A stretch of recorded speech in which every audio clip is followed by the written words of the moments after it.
Welcome to the deep dive. So you've sent over some really important stuff about tackling bullying and, how we help kids build resilience. Yeah, and it centers on Brian Seetke's work. He's an author, child development expert based in Rome, New York. Right. And what's striking is his personal story, isn't it? He was bullied as a kid himself because of a disability. Exactly. That personal experience really informs everything he does. It's not theoretical for him, it's lived. Which makes sense why he founded Sidekicks Wellness, the Right. Character Development Center. Mm-hmm.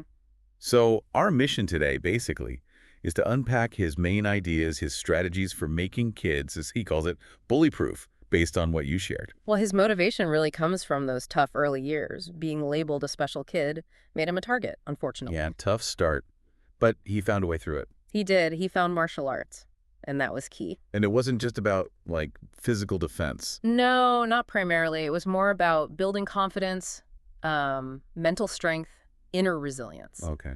And that really forms the core of his philosophy. He's realistic. Maybe we can't completely stop all bullying, Probably not. but we can teach kids how to handle it, equip them, build their confidence, their mental toughness so it doesn't derail them. Empowering them from the inside out. Precisely. And he put this into his book, right? Bully-proof. Unleash the hero inside your kid. Amazon bestseller back in 2016. Yeah, and that Yeah. cover with his son on it, Yeah. it really brings that personal touch home for parents, makes it feel accessible. Definitely. He also talks about how bullying changes, It's not the same now as it was maybe 10, 20 years ago. So with online stuff and everything. Right.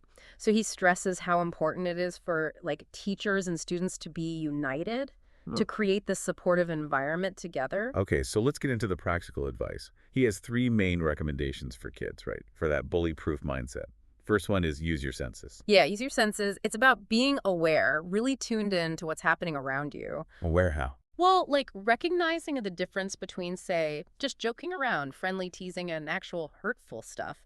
It's teaching kids to look beyond the words. Look at body language. Tone. Exactly. The whole context. Oh. Are people laughing with you or at you? Yeah. That kind of nuance. It's subtle but important. That makes a lot of sense. Situational awareness, emotional intelligence, really. Mm-hmm. Then the second one is recognize your team. Your team, like friends. Yeah, basically. Yeah. Having good friends, people who share your values, who support you, it makes kids less vulnerable. Bullies often target those who seem isolated. So having that support network is a buffer. It really is. Knowing who's got your back. And the third key, build confidence. This seems to link right back to his own story. Absolutely. This is huge for him. Getting kids involved in things where they can feel capable, achieve something. Like martial arts for him, or sports, or music. Anything, really. Yeah. Activities that build that sense of self-worth, self-efficacy. When kids feel confident, they carry themselves differently. It can actually deter bullies. And he teaches these skills actively at Sidekicks Wellness. He does. It's practical application, not just theory from a book. He works directly with kids on this stuff. That's great.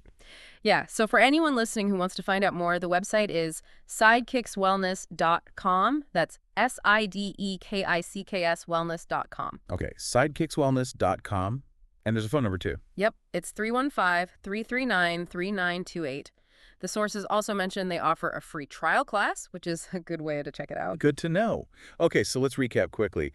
Brian Seetke's approach, really shaped by his own childhood, isn't about magically ending bullying, but about building kids' resilience to it. Right. Focus on empowerment. Through those three core ideas, use your senses for awareness, recognize your team for support, and build confidence through activities. Right. Concrete steps. Exactly. Which kind of leaves us with a thought for you, the listener, thinking about these strategies. Yeah. How can you, in your own way, help the kids in your life build up that confidence and maybe help them see and appreciate who their team really is? That's a really good question to ponder, Sure. something practical to think about. Mm-hmm.